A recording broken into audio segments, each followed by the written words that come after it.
Salam, hörmətli tamaşaçılar. Sizi Haqqasarı verilişinin studiyasından salamlayırıq. Tanrıdan sizə xoş gün, xoş güzaran, xoşbəxtlik arz edirik.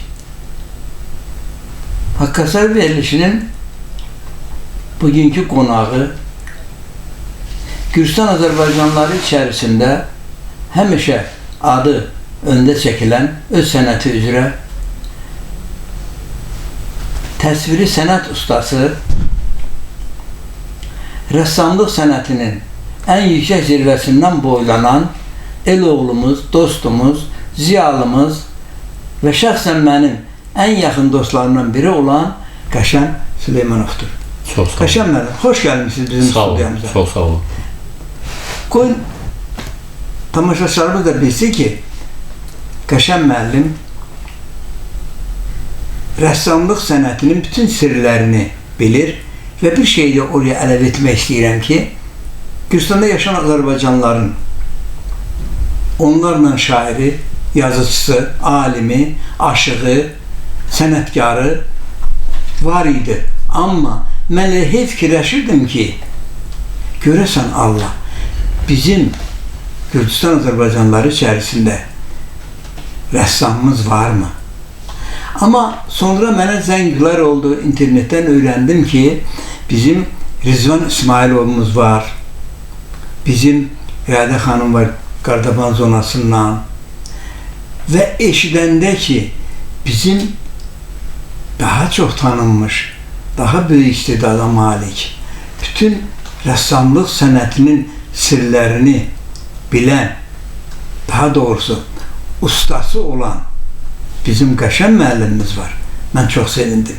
Elə ona görə də bütün sənətkarları, şairlərimizi, aşıqlarımızı, yazıçılarımızı, ustalarımızı, xeyriyyətçi insanlarımızı studiyamıza dəvət etdiyim üçün mən dedim ki, Qəşəm müəllim kənarda qala bilməz. Çünki onun yaradıcılığını, onun istedadını, onun rəssamlıq sənətinin sirlərinə nə dərəcədə bələd olduğunu bütün el oba danışır, bütün Borçalı danışır və ona görə də səni mənlə tanış etdiyinə görə Gürcistan Azərbaycanlıları Konqresinə və şəxsən onun sədri Hüseyin müəllimi buradan təşəkkür edirəm ki, mən bildim siz kimsiniz və bütün bunlardan sonra tamaşaçılara aydın olsun deyə əlbəttə bizim sözümüz, söhbətimiz, diyalogumuz olacaqdır bu şəkillər haqqında.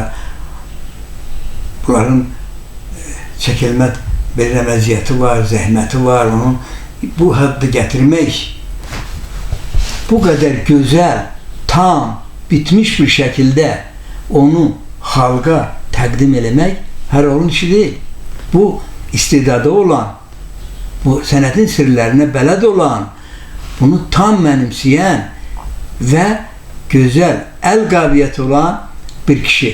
O da bugün bizim qarşımızda oturubdur. Bir daha sizə xoş gəlmişsiniz deyirəm. Çox sağ olun, təşəkkür edirəm. Biz istəyərdim ki, Haqqasarı verilişinin tamaşaçıları sizin tərcümə halınızı qısa da olsa bilsinlər. Sonra qayıdacaq sizin rəsm əsərlərinin üzərinə. Bax, bilirsən, orada bizim böyük dahimiz, Azərbaycan xalqının atası, mən ona demişəm həmişə, əslən Gürcistanlı olan və bizim bu studiyadan 50 metr kənarda dünyaya göz açan, Nəcəf kişinin ailəsində dünyaya gələn Nəriman Nərimanovun belə bir portretini yaradırsınız siz, elə bir canlı özüdür. Gürcü xalqının 19-cu əsr Gürcü ədəbiyyatının görkəmli nümayəndələrindən biri olan Palyaşvilinin belə bir gözəl portretini yaratmışsınız. Bu da təxir olunası bir haldır. Sonra 19-cu əsr Azərbaycan dramaturgiyasının banisi və bir çox elmi əsərlərin, fəlsəfə əsərlərin, məktubların, hətta şeirlərin, poemaların, bilirsiniz də, Puşkin haqqında onun ölümünə aid gözəl bir poema yazıbdır. Ona görə mən onu dedim. Qoy tamaşaçılar da bilsin ki, Mirzə Fətəli Axundov həm dramaturqdur, Azərbaycan dramaturgiyasının əsasını qoyan da banisidir, həm də gözəl şairdir. Belə bir portretləri yaradıb gətirib qoymuşsunuz bura və adamın da xoş gəlir. Mənim üçün gözəl oldu ki, Siz Nəriman olun. Əlinin altında bir dənə gözəl qartal şəklində. Şahin quşu. Bəli. Onun buradakı belə bir gözəl, bu forma, bu şəkildə vermişsiniz. Bunun özü elə mənasına baxanda, həqiqin mənasında Nəriman olun ömrünün bir şahin kimi həmişə ruhunun Azərbaycan xalqının üzərində gəzdiyini biz bilirik. Qəşəm müəllim, bax sizin sənət əsərlərinə baxanda, bir gün burada 3 dənəsidir. Amma mən sizin başqa əsərlərinizə də baxmışam. Yağlı boya üzrə, paragrafiya, yağografiya üzrə işlədiyim şeylərin, sənət xəttinin üzərində heç bir nöqsan görə bilmədim. Çox sağ olun. Sözün əsl mənasında deyim. Yəni ki, o dahilər saydığımız tarixi rəssamların əsərlərinlə yanaşı qoyuram, baxıram, ona da buna da heç bir fərq görə bilmirəm. Yəni ki, belə bir istedadlı rəssam birincisi çox maraqlıdır ki, nə üçün Borçalıda yaşayır? Bunu bilmək istəyirəm. Sizi Moskvada qutarmışız, Xalq İncəsənət Universitetini, özdə gözəl əl qabiliyyətiniz var, səbriniz var, istedadınız var, gözəllikləri təbiətin içərisindən o nöqtələri seçib, rəngləri seçib, nəyi harada işlətmək lazımdır, o qabiliyyəti təbiət hər adama verimdir, onu sizə veribdir və çox şükür edir ki, bu sizdədir. Dostlarımızdan biri olan Qəşəm müəllimdir. Amma bütün bunlarla bərabər mən sizdən bir şey də soruşmaq istəyirəm. Siz belə bir sənətkar səviyyəsində dayandığınız vaxt siz özünüzün gələcəkdə sənətinizi davam elətdirən sizin davamçılarınızı yetişdirə bilirsinizmi? Şagirdlərinizin içərisində, rəssamlığa meyl edən gənclərimizin içərisində siz bunu təbliğ edib, bu yöndə yönləndirə bilirsinizmi? Onu bilmək istəyirik. Bəli, mən Buxara Uzmanın orta məktəbində incəsənət baş müəllim işləyirəm. Elə də hamamlı məktəbim. Mənim orada yaxşı şagirdlərim var. Məsələn, Nəbiyev, Rəvandır, Xıdırova Leyladır, Xıdırova Səidədir, Paşayeva Saradır və başqaları da var. Elə də hamamlı məktəbində Eminova Jalədir, Eminova Leyladır, Mamidov Dinardır. Bunlar çox bacarıqlı. Mən onlara hal-hazırda baləcə rəssam deyirəm. Ona görə ki, o qədər güclü qabiliyyətli işləyirlər ki, eləsi olur ki, gözəl səhv tapma olmur. Onlar da tutublar onu. Onlar da tutublar. Mən onlara bütün incəsənətdə olan sirləri, proporsiyalar deyirlər, yüz gizlərində quran, onları hamısını başa salıram, mövcud edirəm. Elə rəsm olur, elə baxıram, az qalırlar, mənlə baravar yaxlaşarlar. İndi məndə bir odur ki, mən istəyirəm ki, öz öyümdə bir dənə emalatxana saat hal-hazırda düzəldirəm. Bu inkrustasiya görəcəm onlara. İncəsənətin ən çətin növlərindən olan biri inkrustasiyadır. Bunu mən Bakıda mebelli sex var idi, orada Qırmızı Oktyabr. Orada birinci dərəcəli razıriyyət verir inkrustasiya üzrə. O sahə üzrə. Bəli, o sahə üzrə. İncəsənətin ən çətin növlərindən nəyə görə odur? Orada indi yağlı boyada işləyirik. Məsələn, birdən bir səhifim olur, boyu ilə, şotku ilə vurub onu itirmək olur. Elə də qrafika üzərində. Ancaq burada itirmək olmur. Orada gərək dəqiqliklə doğruyasan. Həmən janr üzrə bu şəkildə üzrə Vajab Şavelya Şavelyanın şəkilidir. Bu həmən siz deyəndir. Bəli. Burada mən müxtəlif ağaclardan istifadə eləmişəm. Əsas orada söyüddür. Üz gizillərini işləyəndə gərək söyüdlə ağ rəhli ağaçlarla işləyəsən. Sonra cöyüz ağacıdır, fıstıqdır, makakonka deyilir, olardır. Birdən qara lazım olur, qara rəngi olmur. Qara rəngi, məsələn, mən götürürəm bu cöyüzü, medin kuparos deyilir. Koçkanın içində su tökürəm, medin kuparosu da oraya dağıdıram. Orada bu cöyüz ağacını saxlayıram bir həftə. Bir həftədən sonra o ağac qara rəngə çövürür. Qara rəngi də ondan alıram. Məsələn, burada bax, bu xətləri qara rəhlər yalnız ondan işləyir. Saçsa da ondan mı? Ondan, saçı yox, saça rəng vurmamışam. Bir o çınar ağacıdır. O çınarı da həmən medin kuparosa tullarında ağdır. Ağ göyümsək olur. Bu iki rəngi bizə şeylə alıram. kimyəvi üslublarla eləyirəm. Bu rənglərin almanı sizə universitetdən deyiblər. Yox, bunu mənə Bakıda mebel sexdə Orada getdikcə həyatı təcrübədən götürmüşəm. Təcrübədən götürmüşəm. Mənim sizə bir sualım yenə ortaya çıxır. Söhbətinizi unutmayın, davam eləyəcəyik. Sizin nəsildə, nəvələrdə, nə bilim, yaxın qohumların arasında bu iş sənətlə maraqlanan varmı? İndi bu saat var. Mənim nəvəm möhkəm maraqlanıb. Oğlan nəvəsi? Oğlan nəvə, yox, qız nəvəmdir. Elə bir o mənim davamçım ola bilər. Bu sənəti fikir verirəm, o hasından işləyirəm, maraqlanır. Tuta bilir. Diqqətlə tuta bilir. Və bir şey deyim sizə. Sizin həyatda qazancınız çoxdur ona görə ki, siz Borçalı incəsənət əsərlərinin, rəsm əsərlərinin ən yüksək səviyyəsində dayanan bir elə oğlumuz kimi, istedadlı şəxsimiz kimi ad almışsınız öz yerində. Amma bizim sizdən təmənnamız odur ki, bu rəssamlığın növləri üzrə, janrları üzrə, bölgüləri üzrə, bütün bunlar üzrə özünüzün gələcək davamçılarınızı yetişdirə biləsiniz. Və həm də studiyamız adından, studiyamızın tamaşaçıları adından və öz adından sizdən bir şey xahiş edəcəm. Siz bax,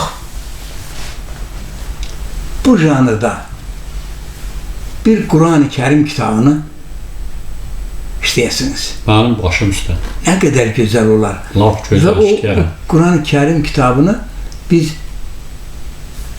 meçidimizə təqdim eləyək. Oldu. Sizin iştirakınızla. Laf yaxşı. Orada.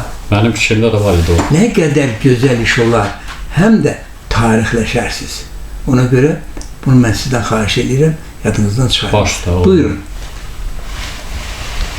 Demək tələbələrlə məşğul olursunuz. Tələbələrlə məşğul oluram. Mən indi bu saat öydə remont aparıram. Bu saat bir otaq düzəltmək istəyirəm ki, dərsdən çıxandan sonra bir neçə şagirdlər hansılar ki maraqlanır.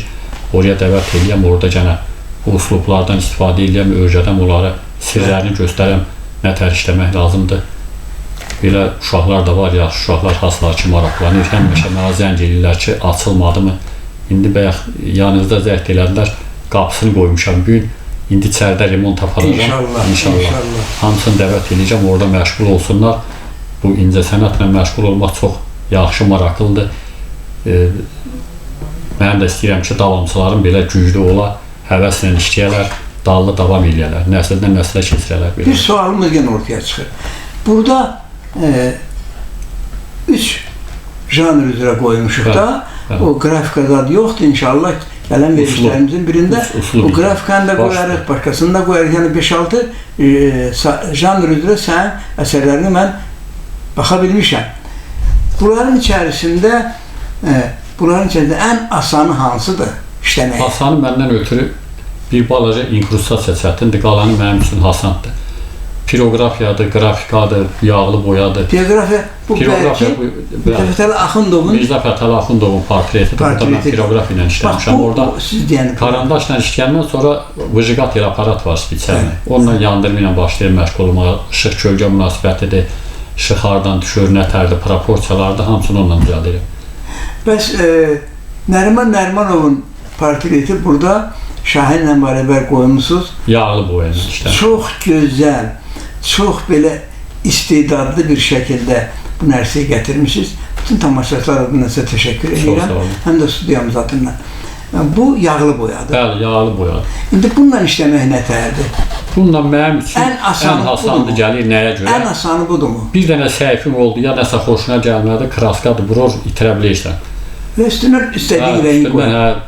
Başqa formada nə tər səhifini düzəltmək hasaddır. Ancaq bu inkrustasiyada alım bir, çox çətindir. Orada ağaçlarda damarlar olur, teksto ilə buraxırsan, doğruyu keçirirsən, gərək indi onu geri çıxartmaq üçün əziyyətdir. Əziyyətdir, həm də xarab ola bilər. Xarab ola bilər. Həmən ağacı o formada tapıb teksturya buraxa bilməzsən. Mən bir şeydə sizə maraqlanıram, sual verim, tamaşaçılar üçün də bu maraqlı olacaqdır ki, rəssam olmaq üçün əsas nə lazımdır məsələn? Mən istəyirəm rəssam olmaq üçün qabiliyyət lazımdır əsas. Biraz da fantaziya mülasibdir. Qabiliyyət olmasa, məsələn, əl qabiliyyətinə gəzəyətsə də nə təşkil bilərsən? Mənə elə gəlir ki, həm də həssaslıq lazımdır. Hə. Rəngləri seçmək lazımdır. O rəngləri seçib həm də diqqətlə ona ayırıb yaratmaq lazımdır. Hə, onlar ikinci dərəcəlidir mənim üçün. Ancaq əsas qabiliyyətdir. Qabiliyyətim olsa rənglərdir, bunların hamısı kontrast yaradırsan birdən işıq kölgə münasibətləri, bunları mənim nəzdimdə də Hasan. Bəli, səninlə Hasandır. İndi mən də istəyirəm biləm ki, o qabiliyyət deyirsən, duymaq deyirsən, rəngləri seçmək deyirsən, bu özündədirmi, yoxsa sonra mı yaranır, yoxsa təbiəti olan həssaslıqdırmı? Məncə təbiəti olan həssaslıqdır. Belə baxır adama has rənglər. Mən öz xoşuma gələn rənglərdən lap çox istifadə edirəm. Məsələn, birdən elə baxıram, kontrast var da, bir-birindən fərqlənən rəng. Onları da xoşlayıram. Bəli. Birdən elə olur, məsələn, Karavadzonun əsərində orada Karavadzo bir adamın insanın portretini çəkmək üçün süni işıq salır üzünə. Işıq kölgə münasibətini gücləndirir. Adamda orada dramatizm yaranır. Adamda elə bir işləmək daha çox gəlir ki, bu uslubla işləyərsən. Bir şey də deyim ki, Azərbaycan rəssamlıq sənətinin içərisində elə ən çox sevdiyim Mikayıl Abdullayevdir, sonra Toğrul Nərman Bəyovdur, sonra bizim o Səttər Bəhlulzadədir, sonra Tahir Salahov. Tahir Salahov ömrü boyu Rusiyada yaşadı. Bəli, Rusiyada yaşadı. Bəs bir dənə Tahir Salahov olmaq üçün ya yağlı boyada çox işləyirdi. Bəli. Zaten Mikayıl Abdullayev. O olmaq üçün. Onların hamısı yağlı boyla çox işləyib. Uşaqlarımıza nəyi məsləhət bilirsiniz? Uşaqlara məsləhət bilirəm ki, yeni bir Mikayıl Abdullayevimiz yaransın. Hamı bilir ki, Səttər Bəhlulzadə ancaq rənglərin dalından düşürdü çöllərdə, təbii rəngləri toplayırdı və o rəngləri də sənətə gətirirdi.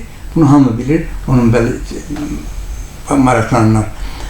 Bəs bu yağlı boya üçün, işləmək üçün istedaddan başqa özgə nə lazımdır?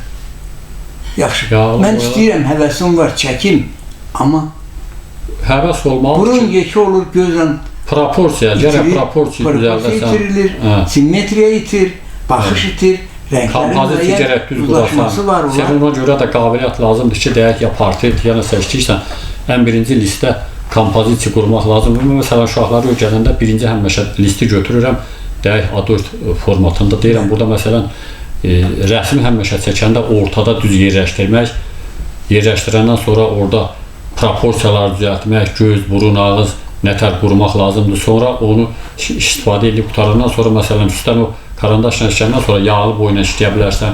Daha o sənin öz seçimindir. Hansı rənglərdən çox istifadə edeyim? Məsələn, işıq düşən yeri açıq rənglə vururam, harada kölgə var, onu bir balaca tündləşdirirəm, rəngləri bir-birindən bağlaya düzəldir yaradırsan. Mən sizin rəsm əsərlərinizə baxanda orada bilirsiniz nə gördüm? Mən orada gördüm Borsalının bağrını, bərəkətini. Mən orada gördüm Borsalının başı qarlı dağlarını. Mən orada gördüm şırşır bulaqlarını. Hətta səsini belə eşitdim. Mən orada gördüm ağsaqqallarımızı.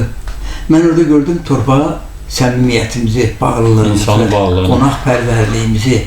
Mən orada gördüm sənətə olan sizin bağlılığınızı, istedadınızı. Bütün bunları gördüm orada. Mən orada nəyi görmədim? Bilirsiniz nəyi görmədim? Nəyi görmədim? Gələcəkdə mən onu sizdən xahiş edəcəm. Mən orada görmədim Borsalının simvol olan sazımızı, sözümüzü. Öydə məndə var. Başı qarlı, başı qarlı, papaqlı, əlində saz, sinəsində saz, gözəl Borsal havalarını çalan bir sənətkarımızın ümumi aşıq simvol istəmirəm. Yəni ki, məsələn, Borsalının Dədə Qorqudu adını almış Aşıq Hüseyin Saraçılığını və yaxud da bizim gözəl 11 sim yaradan Aşıq Ustad Aşığımız Aşıq Əmrağı və yaxud da orada kamandarı və başqa aşıqlarımızı görmək istədim. Və həm də sizdən bir xahişim var. Başda Bizim gözəl el şairlərimiz var. Faxralda şair Nəbidir. Təhlədə Təhləli Novruzdur. Qaçağanda bizim şair Ağacandır. Bu el şairlərimizin birinin simvolik olarak portretini istəyirəm sizdən. oldu başda. O sizin o tikmək, Allah kömək olsun, bizim də borcumuzdur. Gələk oraya dəstək verək, həm fiziki cəhətdən, həm mənəvi cəhətdən, hər bir cəhətdən. O otağınız ki, hazır olacaq nə? Hə. Mən orada istəyirəm ki, orada Quran-ı Kərimimizi görək ortada. Oldu. Sonra da bizim o el aşıqlarımızı birini simvolik olarak mən istəmirəm ki, ilin ya kamandar olsun, ya Əmrah olsun, ya Hüseyin, simvolik olarak birini elə deyir ki, mən Bakıda da demişəm bunu, məndən denəcəklər. Deyir ki, Aşıq Ələsgər, Aşıq Ələsgər. Aşıq Ələsgər haqqında deyilib də, yazılıb da, şəkillər də çəkilib, onu yetərincə xalqa təqdim eləmişik. Bu bizim folklorumuza, aşıqlarımıza, aşıq sənədə olan münasibətimiz, hörmətimizdir. Amma gəlin, borçalı aşıqlarını da simvolik olarak oraya qoyaq. Çox doğru. Və biz o vaxt itirəcəyik ki, o vaxt folklorumuzu itirək. O vaxt zəngin olur ki, onun mənəviyyəti zəngin olur ki, onun folkloru zəngin olur. Folklorumuzu isə kim yaradır? O sinəsində olan, sazı olan aşıqlarımız. Bunların simvolik olarak bir portretini. İnşallah biz Gürcistan Azərbaycanlıları üzümü tutub deyirəm, onun ziyalılarına üzümü tutub deyirəm, imkanlı adamlarına, iş adamlarına deyirəm. O qədər yerlərə pul xərcləyirik ki, amma biz Orzumanda bizim gözəl sənətkarımız, istedadlı sənətkarımız, gözəl ziyalımız, el oğlumuz yetərincə Moskvada ən yüksək universitetin təhsilini almış, ondan bəhrələnmiş Qəşəm Süleymanova da baş çəkmək, onun o otağına, o yaradıcı otağına bir sığal çəkmək borcumuzdur. Çox sağ olun, təşəkkür edirəm. Bizim tamaşaçılarımıza sözünüz, söhbətiniz nədir? Məsləhətiniz nədir? Hamısına can sağlığı, uzun ömür arzu edirəm. Başqa nə də bilirəm. Və mən oraya əlavə edə bilərəm ki, bir dost kimi, qardaş kimi, səni sevən bir ağsaqqalımız kimi, mən oraya əlavə edə bilərəm ki, Tanrı sizi qorusun. Çox sağ olun. Tanrı sizin istedadınızı qorusun. Tanrı sizi borçalıya çox görməsin və mənim sizdən gözlədiyim o elə bağlı, torpağa bağlı, borçalıya bağlı, alətimizə bağlı olan sənət əsərlərini sizin kabinetinizdə, otağınızda, emalatxananızda asılmış görür inşallah. İnşallah. Belə bir gözəl əsərlərlə də tamaşaçınızı tanış elədiniz. İnşallah biz sizin o emalatxanaya girəndə Quran-ı Kərimi görəcəyik. Oldu. Və bizim portalın burada da Cuma məscidində, onun kitabxanasında, arxivində həmən əsərin birini oldu. İnşallah verəcəyik. İnşallah. Çox sağ olun, Cənət. Dəvət elədiyiniz üçün təşəkkür edirəm. Mən də üzümü tamaşaçılara tutub deyirəm ki, Allah sizi qorusun, Allah borçalımızı qorusun, borçalımızın var və Gürcistanımızı qorusun. Həmişə bizə dilimiz və folklorumuz, ədəbiyyatımız, ağsaqqallarımız məsləhət görür ki, qanı su ilə yuyurlar. İnşallah bizim borçal, ona görə də Gürcistanımızda sülh olsun, qan tökülməsin, gözəl də dövlətimiz var. Bəli, su axsın, su da saflıqdır, təmizlikdir, aydınlıqdır. Ona görə bizim tamaşaçıları çox deyirəm ki, vaxt tarif bizə tamaşa elədiyiniz üçün Sizə təşəkkür edirik. Çox sağ olun.